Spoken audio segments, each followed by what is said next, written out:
नमस्कार, बहुत स्वागत है आप सभी का। मैं आपके साथ ममता तिवारी। वक्त तो चला है सुपरफास्ट खबरों का। देश में कोरोना वायरस की रफ्तार बेकाबू हो गई है। पहली बार 24 घंटे के भीतर 1,31,968 केस सामने आए, जबकि 480 लोगों की जान चली गई।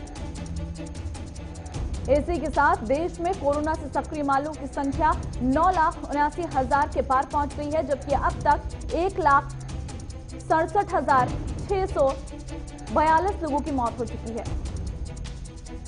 देश में इस वक्त सबसे बुरी हालात महाराष्ट्र की है, जहां बीते 24 घंटे में कोरोना के 56,286 नए मामले दर्ज किए गए हैं। 476 लोगों की मौत हुई है। अकेले मुंबई में पिछले 24 घंटे में कोरोना के 9,000 के करीब मामले सामने आए हैं और इस दौरान 23 लोगों की जान गई है।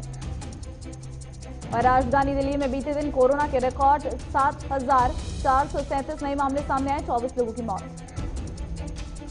दिल्ली के सर गंगाराम अस्पताल में 37 डॉक्टर कोरोना पॉजिटिव पाए गए हैं। इनमें से 32 डॉक्टर होम आइसोलेशन में हैं और 5 की हालत गंभीर है, जिन्हें अस्पताल में भर्ती कराया गया है। यूपी में भी अब कोरोना बेकाबू हो चला है। यूपी में बीते दिन 8,000 से अधिक केस दर्ज किए गए हैं, जो कोरोना महामारी की शुरुआत के अब तक के सबसे बड़े आंकड़े हैं। मुंबई में वैक्सीन की कमी के चलते 71 में से 25 प्राइवेट वैक्सीनेशन सेंटर बंद करने पड़े हैं। वहीं 91 सेंटर में वैक्सीनेशन कार्यक्रम रद्द होने की खबर है। कोरोना वैक्सीन को लेकर कांग्रेस नेता राहुल गांधी ने कहा है कि वैक्सीन की कोई कमी उत्सव नहीं, गंभीर समस्या है। अपने देशवासियों को खतरे में डालकर वैक्सीन एक्सपोर्ट क्या सही है? राहुल गांधी ने कहा कि केंद्र सरकार सभी राज्यों को बिना पक्षपात के मदद करे। हम सबको मिलकर इस महामारी को हराना होगा। कोरोना का संकट बढ़ते ही देश में सख्तियों की वापसी हो गई है। ऐसी कड़ी में देश के कई हिस्सों में वीकेंड लॉकडाउन की शुरुआत हो रही है आज से। कोरोना के बढ़ते मामलों को देखते हुए कर्नाटक सरकार ने राजधानी बेंगलुरु समेत 8 शहरों में 10 से 20 अप्रैल तक नाइट कर्फ्यू लगा दिया। इन शहरों में रात 10 बजे सुबह 5 बजे तक नाइट कर्फ्यू रहेगा। हालांकि इस दौरान जरूरी सेवाओं को छूट दी जाएगी। दिल्ली में बढ़ रहे कोरोना के खतरे को देखते हुए एम्स के जनरल ओटी सेवाओं को भी बंद कर दिया गया है। जनरल ओटी सेवा अगले आदेश तक बंद रहेंगी। सिर्फ जरूरी ऑपरेशन ही होंगे। दिल्ली हाईकोर्ट ने एक बार फिर से बढ़ती कोविड-19 संक्रमण के मामलों के मद्देनजर 23 अप्रैल तक केवल वर्चुअल सुनवाई का आदेश जारी किया है।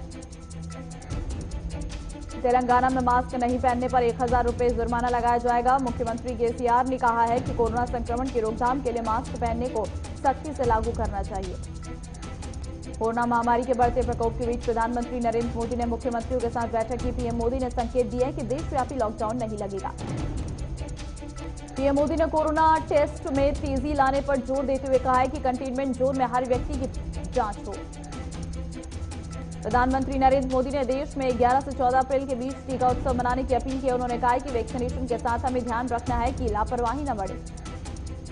पीएम मोदी ने कहा कि हमें नाइट कर्फ्यू को कोरोना कर्फ्यू के नाम से याद रखना चाहिए और कोरोना से रोकथाम के लिए माइक्रो कंटेनमेंट जोन पर फोकस जरूरी है।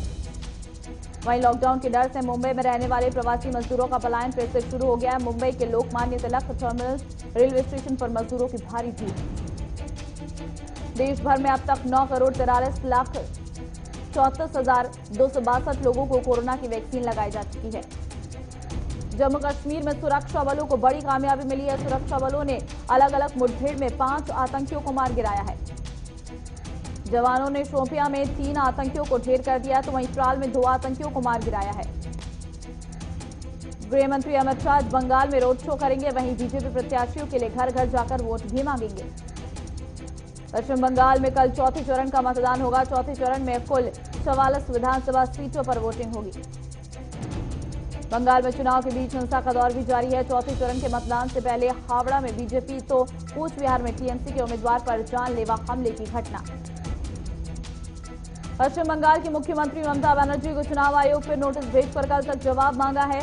ममता पर सुरक्षा बलों को लेकर गलत बयान देने का आरोप। छत्तीसगढ़ में नक्सलियों ने सीआरपीएफ के कोबरा जवान राकेश्वर सिंह महंता को रिहा कर दिया है। सैकड़ों गांव वालों की मौजूदगी में राकेश्वर सिंह को रिहा किया गया। जवान राकेश्वर सिंह से गृह मंत्री अमित शाह ने बात की और जवान का हालचाल जाना।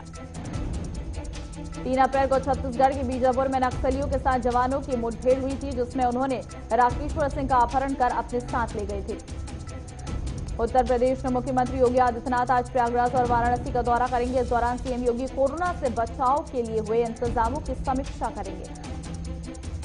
कृषि कानूनों के खिलाफ प्रदर्शन कर रहे किसानों के आंदोलन का आज 134वां दिन है। किसान कृषि कानूनों को रद्द करने की मांग पर अड़े हैं। किसान संगठन 10 अप्रैल को 24 घंटे के लिए केएमपी बंद करेंगे। साथ ही किसान मई में पैदल संसद मार्च करेंगे। उत्तर प्रदेश में बीजेपी ने उन्नाव रेप केस के दोषी कुलदीप सिंह सेंगर की पत्नी संगीता सेंगर को जिला पंचायत चुनाव का टिकट दिया है। केंद्र सरकार के 2 प्रमुख मंत्रालयों खाद्य प्रसारण उद्योग मंत्रालय और ग्रामीण विकास मंत्रालय ने अपनी विभिन्न योजनाओं को मिलाने का फैसला किया है। केरल के कोझिकोड में एयर इंडिया एक्सप्रेस की एक फ्लाइट के कार्गो में आग लगने का पता चलने के बाद फ्लाइट की इमरजेंसी लैंडिंग कराई गई। कोरोना संक्रमण के बढ़ते मामलों को देखते हुए स्टूडेंट की सुरक्षा के खातिर सीबीएसई ने इस साल परीक्षा केंद्रों की संख्या को बढ़ा दिया है। देश में तेजी से फैल रहे और बदल रहे मौसम के चलते कई इलाकों में बारिश का अलर्ट जारी है। आज बिहार और झारखंड में बारिश के आसार हैं। दिल्ली में 11 और 12 अप्रैल के आसपास अधिकतम तापमान 40 तक पहुंचने के साथ ही लू चलने की संभावना है। हरियाणा के पानीपत में भूपेंद्र सिंह हुड्डा ने प्रदेश की अनाज मंडियों का दौरा किया और व्यवस्थाओं का जायजा लिया। कर्नाटक में लोकसभा चुनाव प्रचार के दौरान विधायक सतीश जारकिहोली ने केंद्र सरकार पर टिप्पणी की और झूठे भाषण देने वालों पर भरोसा न करें। मोदी जी ने कहा था अच्छे दिन आएंगे, अच्छे दिन तो आए नहीं। कर्नाटक के मस्की में उपचुनाव में बीजेपी नेता प्रताप गौड़ा पाटिल के कार्यकर्ताओं ने खुला मतदाताओं को पैसे बांटने में लगे हुए हैं। कर्नाटक के बसव कल्याण में उपचुनाव में कांग्रेस से कैंडिडेट रही बी माला का प्रचार जोरों पर चल रहा है। कांग्रेस के सभी दिग्गज नेताओं ने बी माला को जिताने की जनता से गुजारिश की है। कर्नाटक के बीजापुर में तालाब में तैरने गए 3 लड़कों की पानी में डूबने से मौत होगी। घटनास्थल का पुलिस और तहसील कार्यालय के अधिकारियों ने दौरा किया। कर्नाटक के चामराजनगर में भू परिवहन विभाग के कर्मचारियों की हड़ताल से नाराज सरकार ने भू परिवहन एम्प्लॉयी के घरों को खाली करने की नोटिस जारी किए। कर्नाटक के बेलगांव में उपचुनाव प्रचार के दौरान कांग्रेस के नेता डॉक्टर एम.बी. पाटिल ने मोदी सरकार के वादों पर पलटवार करते हुए कहा कि जो सरकार भू परिवहन विभाग की समस्या हल नहीं कर सकती, उस सरकार से उम्मीद ही क्या की जा सकती है। हरियाणा के राज्यपाल सत्यदेव नारायण आर्य ने सेवानिवृत्त आईएएस धनपत सिंह को राज्य निर्वाचन आयुक्त के पद पर नियुक्त किया। इस कार्यक्रम में सीएम मनोहर लाल भी मौजूद रहे। हरियाणा के मुख्यमंत्री ने कहा कि मुख्यमंत्री अंत्योदय परिवार उद्यान योजना, जिसका मुख्य उद्देश्य समाज के कमजोर वर्गों के सामाजिक कल्याण योजना का अधिकतम लाभ प्रदान करना।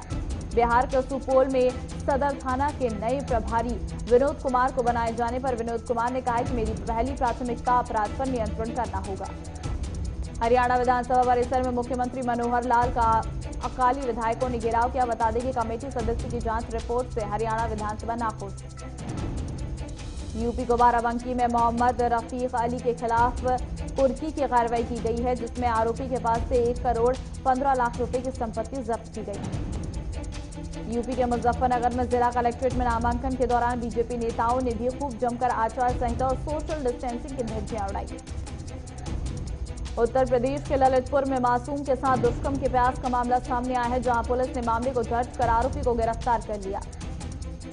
यूपी के सुल्तानपुर में गुप्त सूचना के आधार पर पुलिस ने 10,000 के इनामी बदमाश को गिरफ्तार किया है। आपको बता दें कि बदमाश के पास से तमंचा, कारतूस, एक बाइक बरामद। यूपी के बहराइच में जंगली जानवरों का आतंक बढ़ता जा रहा है, जिसको लेकर डीएफओ मनीष सिंह ने लोगों को जागरूक और उनके डर को दूर करने के लिए दीवारों पर तरह तरह की रंग बिरंगी कलाकृतियां बनाई। झारखंड के मधुपुर में विधानसभा चुनाव के निर्दलीय प्रत्याशी अशोक कुमार ठाकुर ने बताया कि हमारा मुद्दा बिजली, पानी, रोड और शिक्षा को लेकर है और हमारे साथ सिर्फ जनता है और जनता के सहारे हमारी जीत होगी। यूपी के बुलंदशहर में लापता टाइल्स व्यापारी का शव मिलने से सनसनी फैल गई है। पुलिस ने मौके पर पहुंचकर शव को पोस्टमार्टम के लिए भिजवाया। यूपी के देवरिया में पंचायत चुनाव के दौरान गुलाबपाल युवक को दबंगों ने पीट कर मार डाला। मौके पर पहुंचकर पुलिस ने आरोपियों को गिरफ्तार किया। उत्तर प्रदेश के ललितपुर में खेतों में खड़ी फसल में आग लगी, जिसकी सूचना मिलते ही दमकल की गाड़ी ने आग पर काबू पाया। हरियाणा के कैथल में एक विवाहित महिला की गुमशुदगी के 70 दिन बाद महिला का शव मिलने से मामले में पुलिस ने 2 आरोपियों को गिरफ्तार किया है। हरियाणा के पानीपत में आढ़तियों ने पिछले बकाया भुगतान की मांग को लेकर मंडियों में की हड़ताल की घोषणा। आढ़ती एसोसिएशन के प्रदेश उपाध्यक्ष और पानीपत आढ़ती एसोसिएशन के जिला अध्यक्ष धर्मवीर मालिक ने मार्केट कमेटी पर मंडी में अव्यवस्था फैलाने के आरोप लगाए। मुजफ्फरनगर में एसएसपी ने वोटरों को धमकाने वालों को खुली चुनौती दी है। डोर टू डोर मीटिंग कर ग्रामीणों को आश्वस्त किया है कि अगर कोई दबंग धमकाए तो उन्हें सूचना करें। यूपी के देवरिया में पंचायत चुनाव के दौरान एक युवक की दबंगों ने लाठी डंडे से पीटकर हत्या कर दी। पुलिस अधीक्षक ने आरोपियों को गिरफ्तार करने के निर्देश दिए। लखनऊ में बाजार खाला के एसआई नंदू सिंह की लापरवाही सामने आई है। 10 बजे के बाद भी धड़ल्ले से अवैध रूप से शराब बिक रही। यूपी के बहराइच में गोयल ऑटो पार्ट्स और दवा गोदाम में भीषण आग लगी। मकान और दुकान में सारा सामान जलकर खाक हो गया। घर के सभी लोग सुरक्षित। मुजफ्फरनगर में बीजेपी विधायक विक्रम सैनी ने खतौली स्थित सामुदायिक स्वास्थ्य केंद्र में कोरोना का टीका लगवाया। उन्होंने कहा कि ये टीका विश्व की नई उम्मीद। हरियाणा के सहरसा में अनाज मंडी में गेहूं की तुलाई नहीं हो रही है, जिससे किसान परेशान है। किसान ने कहा कि आढ़तियों ने भुगतान की समस्या को लेकर प्रदेश भर तुलाई में बंद रखी। हरियाणा के अंबाला में सभी मंडियों में सरकार के किसानों को सीधी भुगतान के फैसले को लेकर आढ़ती हड़ताल कर रहे हैं। हरियाणा के मुख्यमंत्री मनोहर लाल ने सभी उपायुक्तों और अधिकारियों के साथ रबी खरीद प्रक्रिया की समीक्षा बैठक की। मुख्यमंत्री ने कहा कि जिन आढ़तियों को पिछले खरीद सीजन का भुगतान देरी से हुआ, उन्हें भुगतान पर ब्याज मिलेगा। सेंसेक्स मार्क 3 अंक की गिरावट के साथ 49,443 पर कारोबार कर रहा है। निफ्टी 19.40 अंक की गिरावट के साथ 14,854 पर कारोबार कर रहा है। पेट्रोल डीजल के दाम में कोई बदलाव नहीं हुआ है। पेट्रोल 90.56 रुपये और डीजल 80.87 रुपये प्रति लीटर पर बिक रहा है।